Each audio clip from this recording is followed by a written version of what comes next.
Alright, here's how you repin these connectors here. So we have these white tabs. On the back side we have 3 of them.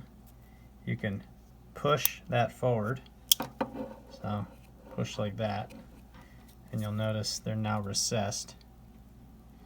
Once it's like that, you can simply pull the wires out. Gotta give them a pretty hard tug, but they will come out. So the pins look like this. Then to repin, just push them back in their little holes. Give them a good shove. You'll feel them seat. You can also look in here and you'll see if they're all the way in. If they're not all the way in, you won't see that silver sheen right at the top. And then when you're done, simply push these 2 tabs back in.